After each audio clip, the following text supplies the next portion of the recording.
ಬೇಸಿಗೆ ಕಾಲ ಬಂತು ಅಂದರೆ ಸಾಕು, ಎಷ್ಟು ತಂಪಾಗಿರೋ ಪಾನೀಯಗಳು ಜ್ಯೂಸ್ಗಳು ಕುಡಿದ್ರೂ ಕೂಡ ಜೀವಕ್ಕೆ ಸಮಾಧಾನನೇ ಆಗಲ್ಲ ಅನಿಸ್ತಾ ಇರುತ್ತಲ್ವಾ. ಇವತ್ತು ಕಲ್ಲಂಗಡಿ ಹಣ್ಣನ್ನು ಬಳಸ್ಕೊಂಡು ಒಂದು ಒಳ್ಳೆ ಶರ್ಬತ್ನ ಮಾಡೋದು ತೋರಿಸ್ಕೊಡ್ತೀನಿ. ಇದನ್ನು ಮೊಹಬ್ಬತ್ ಕಾ ಶರ್ಬತ್ ಅಂತ ಕೂಡ ಕರೀತಾರೆ.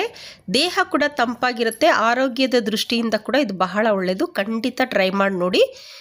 ನಮಸ್ತೆ, ಶುಶಿ ಅಡುಗೆ ಚಾನಲ್ಗೆ ನಿಮ್ಮೆಲ್ಲರಿಗೂ ಸ್ವಾಗತ.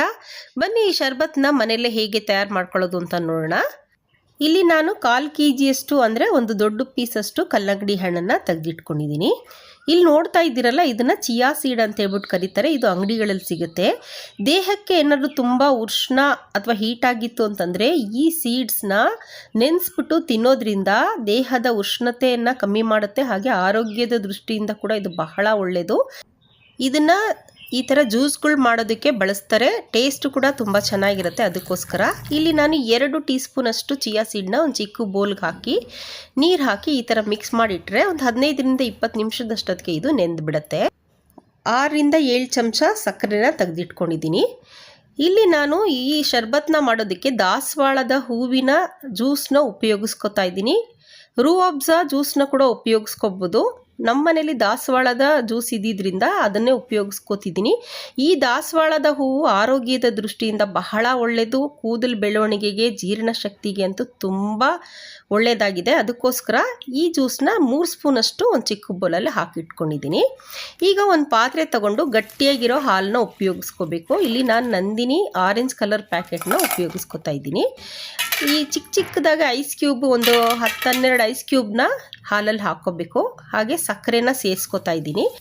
ಇಲ್ಲಿ ನಿಮಗೆ ಸಕ್ಕರೆ ಜಾಸ್ತಿ ಬೇಕು ಅಂತಂದರೆ ಸೇರಿಸ್ಕೊಳ್ಳಿ. ದಾಸವಾಳದ ಹೂವಿನ ಜ್ಯೂಸಲ್ಲೂ ಕೂಡ ಸಕ್ಕರೆ ಅಂಶ ಇರೋದ್ರಿಂದ ನಾನು 6ರಿಂದ 7 ಚಮಚ ಸಕ್ಕರೆ ಹಾಕ್ಕೊಂಡಿದ್ದೀನಿ. ಈಗ 3 ಸ್ಪೂನಷ್ಟು ದಾಸವಾಳದ ಜ್ಯೂಸನ್ನ ಈ ಹಾಲಿಗೆ ಸೇರಿಸ್ಕೊಂಬಿಡೋಣ. ಈಗ ಕಲ್ಲಂಗಡಿ ಹಣ್ಣನ್ನು ಈ ಥರ ಸ್ಲೈಸ್ ಮಾಡ್ಕೋಬೇಕು. ಸಣ್ಣದಾಗಿ ಹಚ್ಕೋಬೇಕು. ಉದ್ದುದ್ದಾಗಿ ಹಚ್ಕೊಂಡು ಮತ್ತೆ ಅಡ್ಡವಾಗಿ ಇದನ್ನು ಚಾಪ್ ಮಾಡ್ಕೋಬೇಕು. ಈ ಥರ ರುಚಿಯಾಗಿರೋ ಅಡುಗೆಗಳಿಗೆ ದಯವಿಟ್ಟು ಶುಶಿ ಅಡುಗೆ ಚಾನಲ್ನ ಸಬ್ಸ್ಕ್ರೈಬ್ ಮಾಡ್ಕೊಳ್ಳಿ. ನಿಮ್ಮ ಫ್ರೆಂಡ್ಸ್ಗೆ ಶೇರ್ ಮಾಡೋದನ್ನ ಮರ್ತೋಗ್ಬೇಡಿ. ಹಾಗೆ ನನ್ನ ಚಾನಲ್ನ ಸಬ್ಸ್ಕ್ರೈಬ್ ಮಾಡಿದಿರಾ ನೋಡ್ತಾ ಇರೋರು ದಯವಿಟ್ಟು ನನ್ನ ಚಾನಲ್ನ ಸಬ್ಸ್ಕ್ರೈಬ್ ಮಾಡ್ಕೊಳ್ಳಿ. ನೋಡಿ, ಈ ಥರ ಸಣ್ಣದಾಗಿ ಹೆಚ್ಚಿಬಿಟ್ಟು ಮೇಲೇ ಈ ಥರ ನಾವು ತೆಗೆದ್ರೆ ಸಣ್ಣದಾಗಿ ಪುಡಿಯಾಗಿ ಬರುತ್ತೆ. ಇದನ್ನು ಹಾಲಲ್ಲಿ ಹಾಕ್ಕೋಬೇಕು. ಬೀಜಗಳಿದ್ರೆ ಬೀಜಗಳನ್ನ ತೆಗೆದ್ಬಿಟ್ಟು ಹಾಕಿ, ಇಲ್ಲಾಂದರೆ ನಿಮಗೆ ಸೀಡ್ಲೆಸ್ ಹಣ್ಣು ಕೂಡ ಸಿಗುತ್ತೆ, ಅದನ್ನು ಬೇಕಾದರೂ ಉಪಯೋಗಿಸ್ಬೋದು. ನಮ್ಮ ಮನೇಲಿ ಈ ಹಣ್ಣೆ ಇದ್ದಿದ್ದರಿಂದ ಇದನ್ನೇ ಉಪಯೋಗಿಸ್ಕೊಂಡಿದ್ದೀನಿ. ನೋಡಿ, ಈಗ ಚಿಯಾ ಸೀಡ್ನ ನೆನೆಸಿಟ್ಟಿದ್ವಲ್ಲ, ಅದು ನೆಂದಿದೆ. ಅದನ್ನು ಕೂಡ ಈಗ ಸೇರಿಸ್ಕೊಂಬಿಡೋಣ. ಕಲರ್ ನೋಡಿ ಎಷ್ಟು ಬ್ಯೂಟಿಫುಲ್ ಆಗಿದೆ ಅಂತ ಹೇಳ್ಬಿಟ್ಟು. ಈಗ ಒಂದು ವಿಸ್ಕರ್ ಸಹಾಯದಿಂದ ನಾವು ಚೆನ್ನಾಗಿ ಇದನ್ನು ಮಿಕ್ಸ್ ಮಾಡ್ಕೋಬೇಕು. ಈ ಚಿಯಾ ಸೀಡ್ನ ನೆನೆಸಿಟ್ಟಿರ್ತೀವಲ್ಲ, ಅದು ಒಂದಕ್ಕೊಂದು ಅಂಟ್ಕೊಂಡಿರುತ್ತೆ. ಮತ್ತು ಸಕ್ಕರೆ ಹಾಕಿದ್ದೀವಿ, ದಾಸವಾಳದ ಜ್ಯೂಸ್ ಹಾಕಿರೋದ್ರಿಂದ ಎಲ್ಲನೂ ಒಂದಕ್ಕೊಂದು ಬೆರೆತ್ಕೋಬೇಕು. ಅಲ್ಲೋರ್ಗೂ ಇದನ್ನು ನಾವು ಮಿಕ್ಸ್ ಮಾಡ್ಕೋಬೇಕು. ಇಲ್ಲಿ ನಾನು ಮತ್ತೆ 1 ಸ್ಪೂನಷ್ಟು ದಾಸವಾಳದ ಜ್ಯೂಸನ್ನ ಹಾಕೋತಿದ್ದೀನಿ. ಇಲ್ಲಿ ನೋಡಿಕೊಂಡು ನಮಗೆ ಎಷ್ಟು ಬೇಕೋ ಅಷ್ಟನ್ನ ಹಾಕೋಬೋದು, ತೊಂದರೆ ಏನಿಲ್ಲ.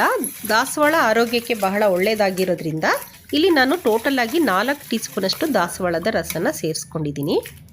ನೋಡಿ, ಈಗ 1 ಸ್ಪೂನಿಂದ ಇದನ್ನು ಮಿಕ್ಸ್ ಮಾಡಿಕೊಂಡ್ರೆ ನಮಗೆ ಕನ್ಸಿಸ್ಟೆನ್ಸಿ ಎಷ್ಟಿರಬೇಕು ಅಂತ ಹೇಳ್ಬಿಟ್ಟು ಗೊತ್ತಾಗುತ್ತೆ. ನೋಡಿ, ಇಷ್ಟು ದಪ್ಪಗಿರಬೇಕು. ಅದಕ್ಕೋಸ್ಕರ ಇಲ್ಲಿ ನಾವು ಗಟ್ಟಿಗಿರೋ ಹಾಲನ್ನೇ ಉಪಯೋಗಿಸ್ತೀವಿ. ಟೇಸ್ಟ್ ಕೂಡ ಸಖತ್ತಾಗಿರುತ್ತೆ. ಮೊಹಬ್ಬತ್ ಕಾ ಶರ್ಬತ್ತು ರೆಡಿ ಇದೆ. ಈಗ ಇದನ್ನು ಗ್ಲಾಸ್ಗಳಿಗೆ ನಾವು ಹಾಕ್ಕೊಳ್ಳೋಣ. ಬೇಸಿಗೆಗೆ ಹೇಳಿ ಮಾಡಿಸಿರುವಂಥ ಶರ್ಬತ್ ಇದು. ದೇಹಕ್ಕೆ ತಂಪು ಕೊಡುತ್ತೆ ಮತ್ತು ಹಣ್ಣು ಹಾಲೆಲ್ಲ ಬಳಸಿರೋದ್ರಿಂದ ಆರೋಗ್ಯದ ದೃಷ್ಟಿಯಿಂದ ಕೂಡ ಇದು ಬಹಳ ಒಳ್ಳೆಯದು. ಖಂಡಿತ ಟ್ರೈ ಮಾಡಿ ನೋಡಿ. ಹೇಗಿತ್ತು ಅಂತ ನನಗೆ ದಯವಿಟ್ಟು ಕಮೆಂಟ್ ಮಾಡಿ ತಿಳಿಸಿ. ನೋಡಿ, ಶರ್ಬತ್ನ 3 ಗ್ಲಾಸ್ಗೆಲ್ಲ ಹಾಕ್ಕೊಂಡಿದ್ದೀನಿ.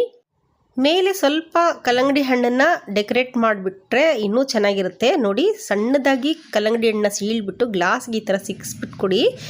ಒಂಥರ ಚೆನ್ನಾಗಿರುತ್ತೆ, ಡಿಫ್ರೆಂಟ್ ಆಗಿರುತ್ತೆ. ಎಂಜಾಯ್ ಮಾಡ್ಕೊಂಡು ಕುಡಿತಾರೆ. ಹಾಗೆ ಹೇಗಿತ್ತು ಅಂತ ಕಮೆಂಟ್ ಮಾಡಿ ತಿಳಿಸಿ. ದಯವಿಟ್ಟು ನನ್ನ ಚಾನಲ್ನ ಸಬ್ಸ್ಕ್ರೈಬ್ ಮಾಡ್ಕೊಳ್ಳಿ. ವಿಡಿಯೋನ ಕೊನೆವರೆಗೂ ನೋಡಿದ್ದಕ್ಕೆ ನಿಮ್ಮೆಲ್ಲರಿಗೂ ಧನ್ಯವಾದಗಳು. ನೆಕ್ಸ್ಟ್ ರೆಸಿಪಿ ಜೊತೆಗೆ ಸಿಗ್ತೀನಿ. ಅಲ್ಲಿವರೆಗೂ ಟೇಕ್ ಕೇರ್, ಬಾಯ್.